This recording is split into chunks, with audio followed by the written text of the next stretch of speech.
officially ran out of pre-recorded content, so I'm just gonna start filming new stuff from now on. But what I'm working on right now, I'm just sort of working out of my trailer as a makeshift workshop.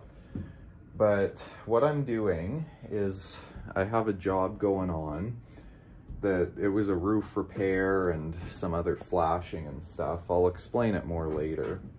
But I'm working on contoured gable flash. It's a Quonset building, so I'm just sort of prepping that stuff right now just so I don't have to do it out on site. And yeah, I'll sort of run you through how I do that because I never really did a demo on it for that last Quonset build. So yeah, I figured this week I'd just sort of do like a little week in the life, what I got going on, or the later half of the week at least. So yeah, I'll do a demo on how I prep this gable flash. Now with these, what I basically do, I guess if you don't know contoured gable flash, it's meant to curve around like an arch rib Quonset building. So what I do is go measure a foot each way, and then I have to use my different hand snips depending on which side of the building this is going on. So you see, like with this snip, it'll cut it like this, so it'll tend to want to bend in this direction. But if I try and force it the other way, it doesn't quite work. It jams up there. So it's really important to use the right hand snip on each side of the building. So this piece goes this way, but then you'll see this piece bends the other way. So, well, I guess it bends in the same direction, but you see what I mean. They bend folding over each other differently, so it'll be for a different side of the building. So now for this piece,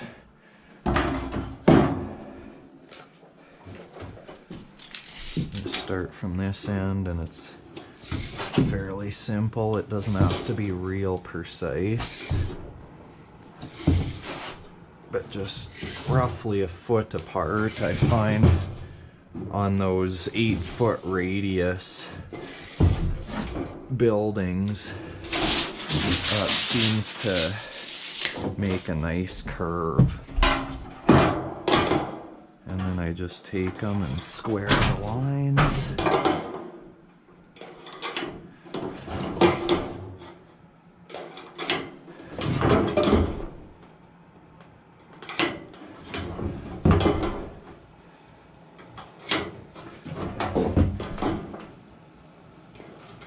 And I custom bent all these too. By the way, I never like pre-ordering trims because, like, with their profile, you never know, like their standard profile, you never really know what your measurement's gonna be. So I like to go out there, take a measurement of what I need. This measurement and this measurement needed to be very specific, so that's why I like just doing it myself. Like, sure, you could give them a measurement and they'd custom break pieces for you, but that would be quite a bit more expensive, and then at that point, what's even the point of me owning a break? That way, if there's a mistake, I can only blame myself.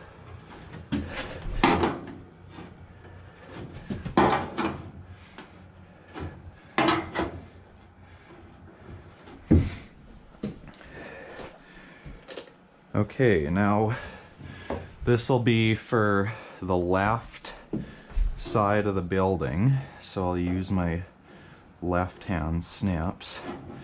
Some people call these right hand snips. I refer to the green as left and red as right. I don't know why, but these just feel more left-handed to me. I think it's because you gotta tilt them to the left to get them to cut nice.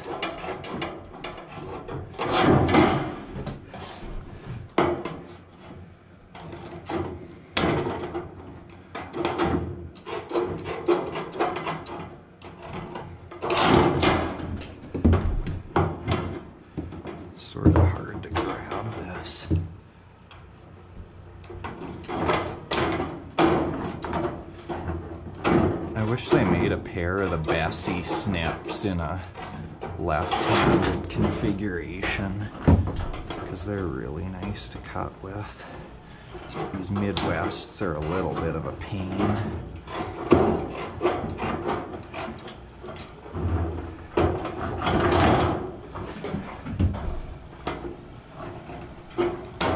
But yeah, you can see how the snip, it pushes that side, this side comes up and that side goes down. So then that's the way it wants to bend.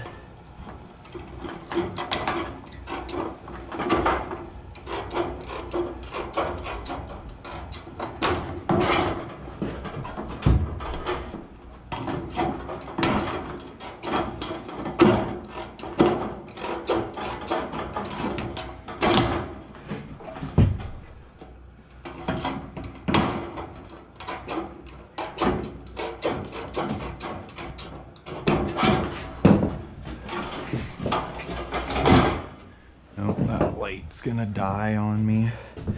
Okay, now when I flip around to the other side, I take my right-handed snips, since we're going opposite direction here.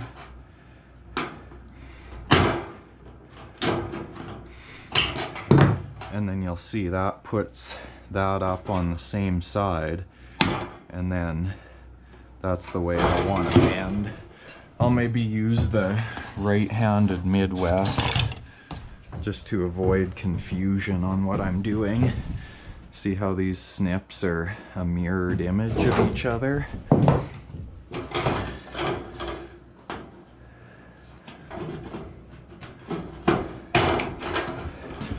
then I just put a little notch, because if I didn't put this notch in, it wouldn't really bend.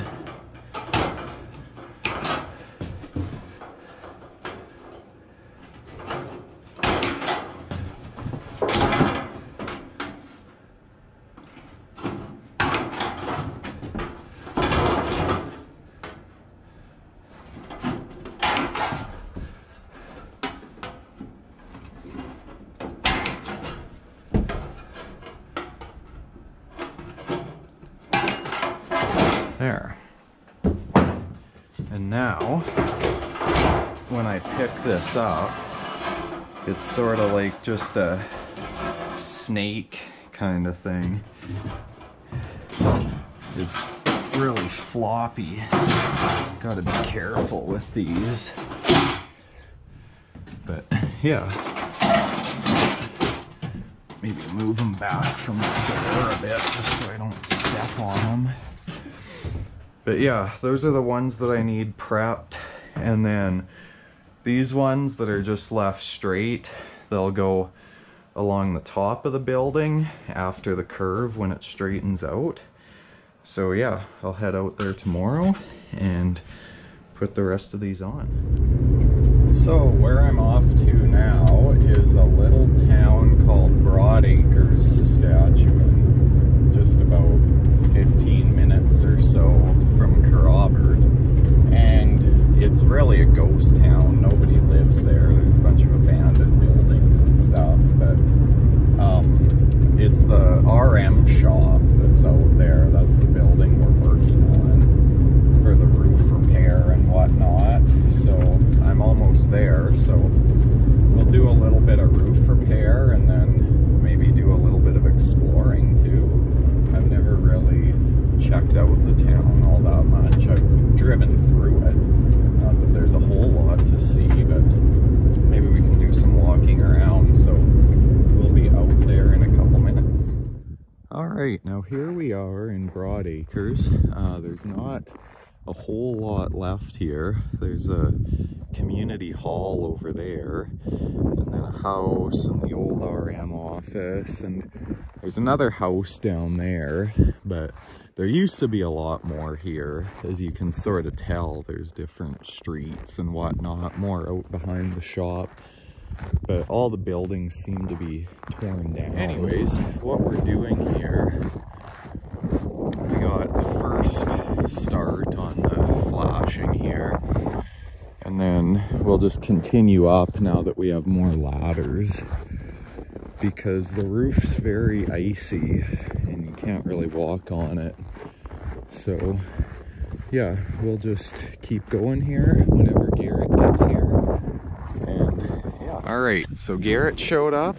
Now we're gonna actually do a demo on this time. So you go up, yeah, whichever way.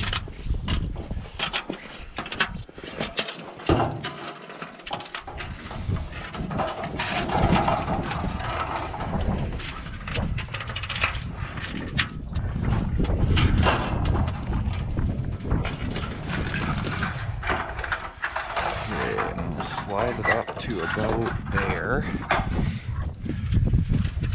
I'll grab a screw. That's a piece of ice, not a screw.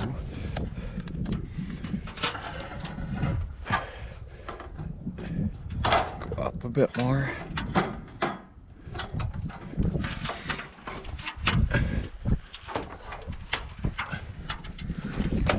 Okay, now I like to pay attention. And that went too high. Can you try and get a handle on this? I just can't seem to. I'm in a really bad spot. Okay, that worked alright.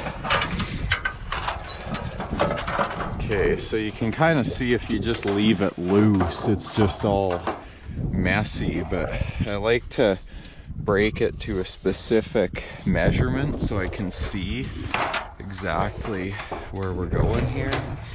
So then I'll just line it up in that. I'm not used to working with gloves on just yet.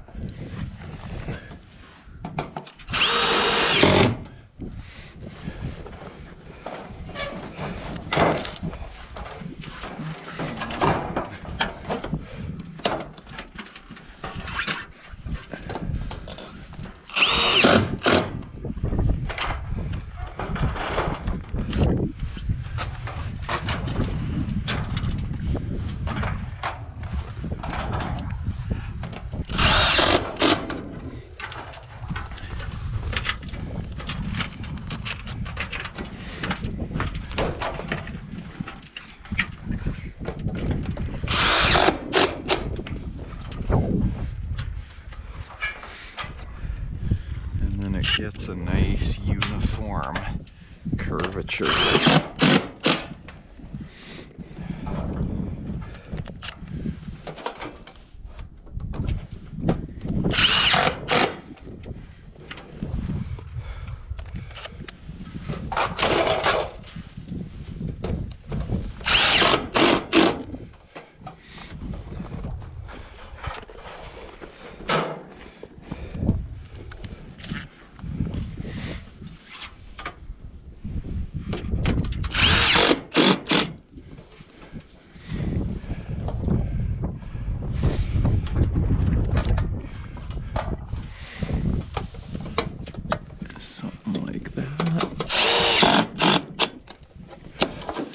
There.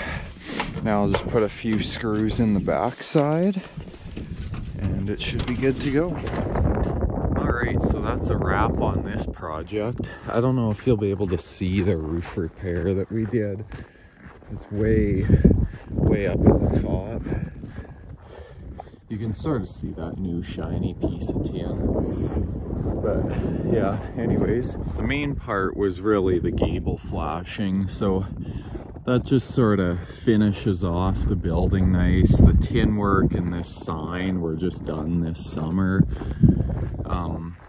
So yeah, that'll prevent the roof metal from blowing off in the future and just sort of brings that metal look around and makes it look pretty clean. So yeah, overall, nice looking shop. Alright, now we'll go for a little walk here. There's smoke coming out of the chimney of the hall there, so this place isn't completely abandoned. It looks like they still use that building. Now in that bush, it looks like there's some old swathers and other farm implements. There's a farm out across the train tracks. This line isn't in use anymore. The tracks are still there, but no trains come through. And there used to be, I had a couple elevators here, I think. I'll put some pictures in so you can get a better idea of what this place used to be like. But we'll go check out these buildings down here. Now I believe this is the old community hall. I don't really want to snoop around too much because, like I say, I don't think this place is completely abandoned. Looks like they still got the heat on in there. But I always thought this was a cool building. Old RM office. Looks like somebody smashed out the windows and stuff. See if we can take a look in here.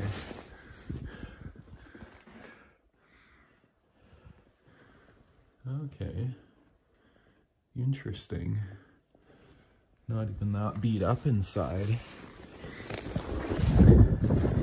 But yeah, I just like the painting on the front of that. And then there's a house here. I don't know. It's pretty grown in. I don't really feel like pushing through that much bush, but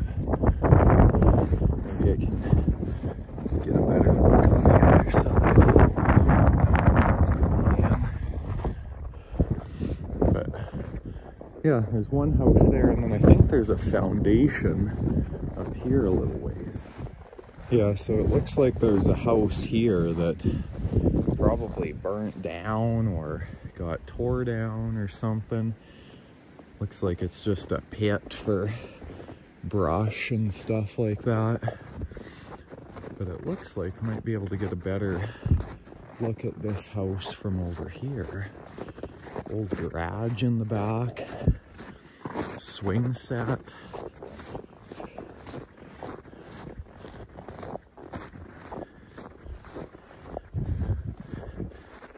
Yeah, I always wonder who used to live here and who was the last person to leave and whatnot. Not too much in there. So much snow I can't really see. It looks like we can sort of get through back here. Nice backyard, outhouse.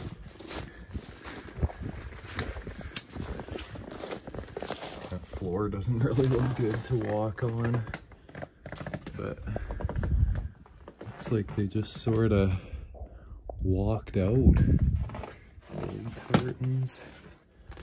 I don't know if there's a basement in here. I don't really want to walk too far on that floor, but interesting. See if I can look through the window.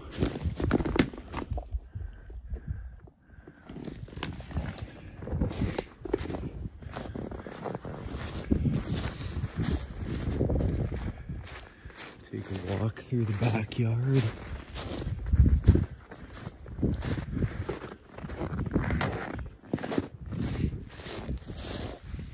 Outhouse is sort of filled up with all sorts of stuff.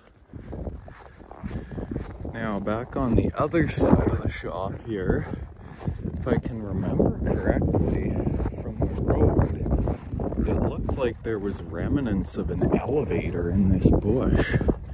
So I'm gonna check that out. It's like there's remnants of all sorts of buildings back in there, but if you look up here, sure enough, that's some cribbing from one of the old elevators.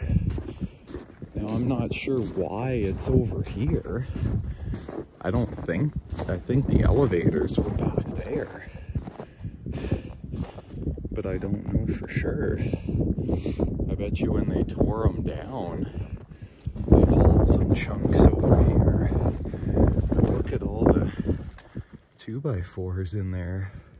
There's a lot of good lumber here still. All the old tin.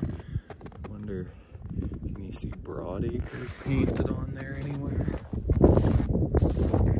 There's a pretty decent snowdrift here, so I can't really see all the way down. Looks like they got some barbed wire and stuff stored in there.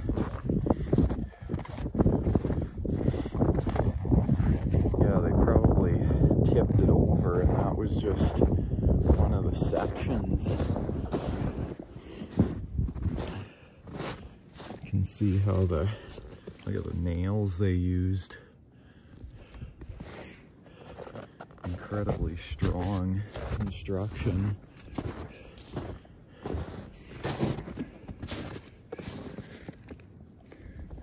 Yeah, that's sort of odd that they just have a section of elevator here. Let's see if I can get to the other side. Lots of nice tin on there still.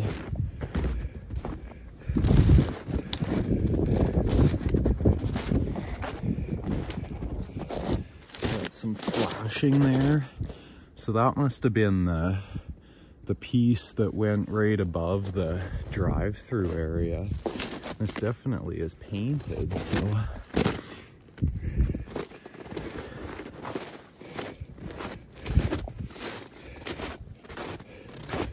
see if I can find a picture of this elevator on the internet and throw it in. But looks like we got another house. This outhouse has got sort of nice shingles on it.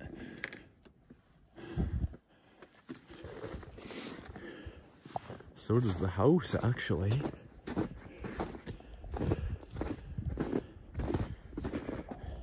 Is that a well or something?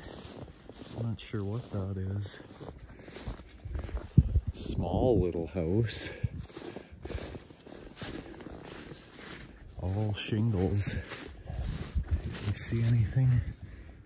Ooh, that floor is coming down. Don't think I want to go inside that one. Yeah, all these houses are in pretty bad shape. Unfortunately, not much left of that porch. Let's do a walk around. Yeah, and I don't like the winter time because there's so many nails and stuff that you can't really see. I mean, I do got my good boots on, but even still, I don't really want to step on a nail. Interesting. And it looks like we got an old truck back here. Not sure what kind that is. I'm sure somebody will be able to tell me in the comments.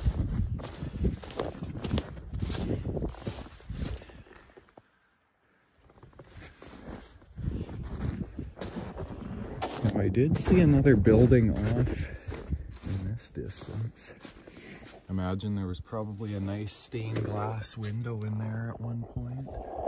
I can't see this for myself, so I'm just relying on the camera. I can't really see what I'm filming. Is that a basement or just a crawl space? I don't know, that's a basement. Some stuff on the shelf in there. Don't want to lose my phone. Just a dirt basement. Okay, let's head over to this. Looks like there's a few buildings back in here.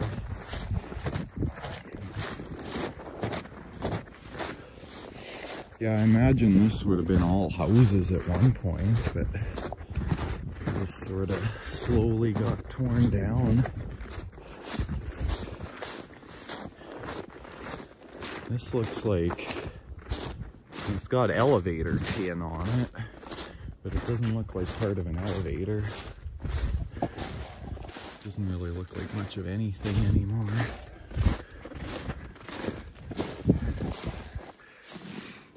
Just some shed or some sort of outbuilding. Nice window unit in there.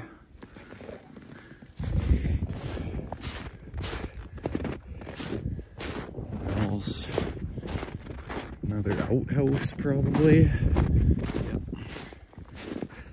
Yeah, it's interesting. There's a lot of outhouses in this town. Probably didn't have any plumbing or anything like that. Any utilities.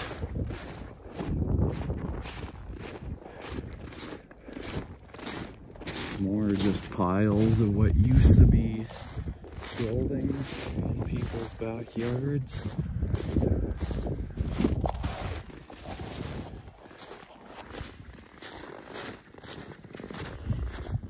This one looks kind of interesting. It's got the insul brick on the side. This wall's leaning pretty good. Doesn't look like this one has much longer left. I don't want to walk in here too much, but looks like there's some interesting old pails and stuff.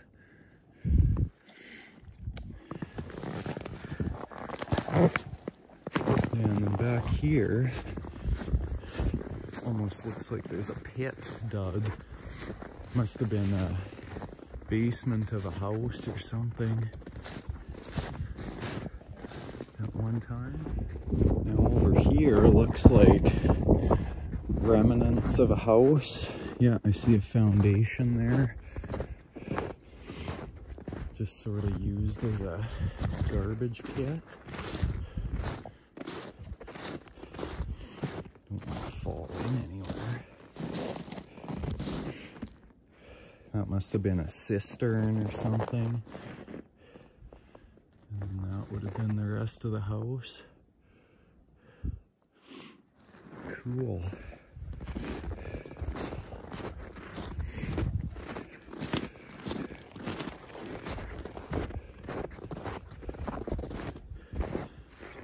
Looks like there's still some wood components over there.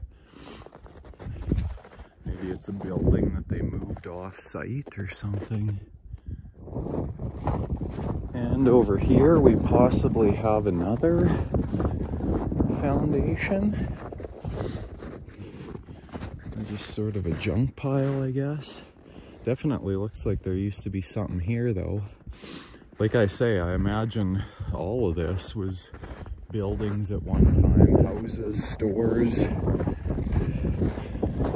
wasn't a huge town, but there would have been enough here at least. Now there's a cemetery here as well. I figure I'll walk out there and see what's out there. Now this cross here, it looks quite recent. Treated lumber. That looks like an aluminum casting or something. That's kind of cool. But there are some more modern graves out here. Lots of interesting markers.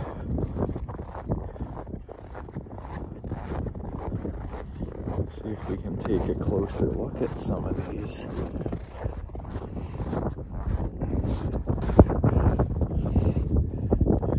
Oh yeah, 1947.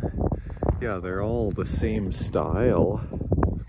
I'm sure Jim the blacksmith will be watching this. I'm sure he'll think those are pretty cool.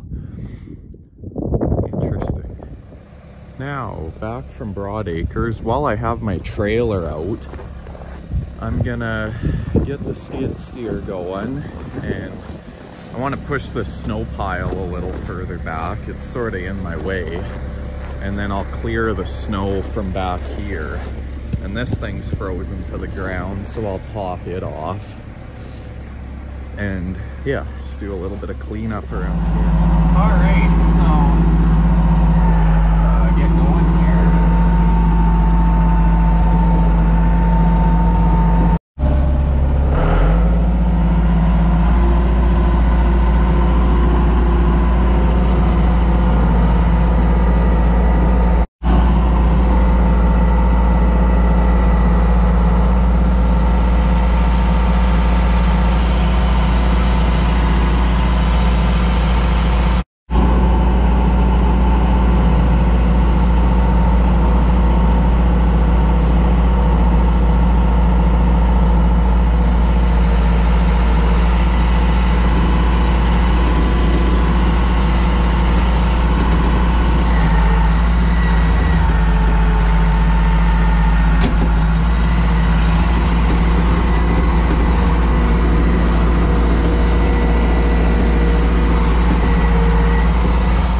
install. There was a door on some mechanical building that got kicked in, somebody trying to break in, so I'm gonna go get that fixed up for the guy, get the door replaced with a new one, and yeah, we'll check it out when we get out there.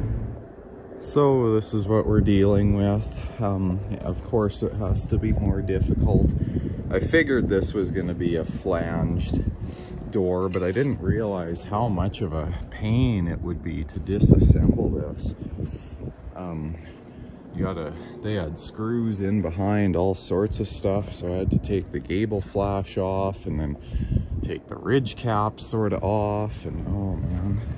But anyways, this door got booted in and broke the deadbolt and everything. I don't know what they were looking for in here. There's nothing here, but yeah, so I'll get all that pulled off, and then the new door is just over here, so it's a lot nicer. It's got a brick mold, there's no flange. So all right, so finally managed to get back out here. I got Danny helping me and got the new door in, new J made up. It was just way too windy yesterday to even bother with this, so now we're just reassembling the building, and I'm prepping this sheet for the new door size. All right, so we got the building all back together and new door installed. So I locked it all up already, but I did put a 2x4 casing around the inside and fastened it with GRKs into the stud. So if anybody tries to kick this, it'll be a lot more secure. So one last thing to throw in this video. Alex just called me and he said there's an issue with the step at the Potter's House. And if you've never watched the Potter's House series, I'm sure most of you know what that is, but definitely go check it out on Alex's channel, Curiosity Incorporated. I was helping him out with that a couple of years ago, and then again this summer, so it was a really fun project. But he's trying to sell the house, and the one tread on the step is just a little bit loose, so me and Danny are going to head over there right now and fix it up. We took a look at it and went to the Provost Hardware, which is a really cool old store, and spent about an hour looking around there, showed Danny around that place, and grabbed what we needed, and now we're just heading back to do that. So yeah, we'll be there in 2 minutes. So here we are back at the Potter's House. I'm just grabbing some of the stuff I'll need, and we'll go see what we can do about this here. Now it's the step at the back, the one of 2 steps that Josh didn't rebuild.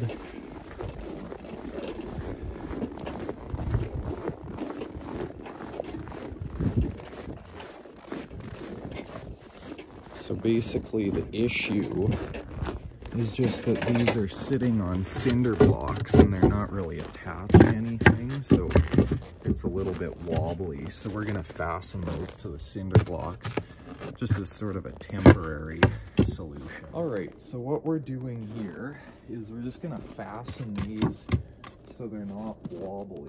Let's pick a spot to drill into the block.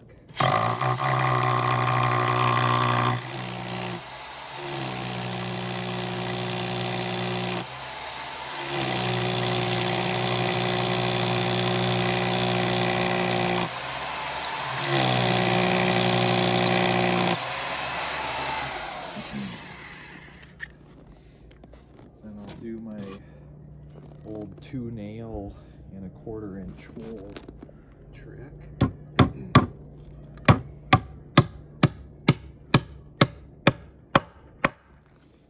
There, that makes it right solid.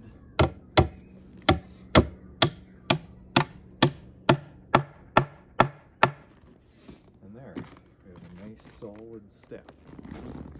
All right, so that is a finished project for now, just sort of a temporary fix. I could quote Alex on a new step there, if the house doesn't sell, but it's supposed to get quite cold, so I wouldn't be able to do it until the weather warms up a little bit. So yeah, but anyways, we'll head back home, and I think we're gonna have a fire tonight. Well, thank you guys for watching. I hope you enjoyed that little combo video. I'm just sort of sitting down in my fire pit area here, enjoying the nice warmth of the stove after a good week of work. So yeah, be sure to check out all the links in the description, and we'll see you in the next video.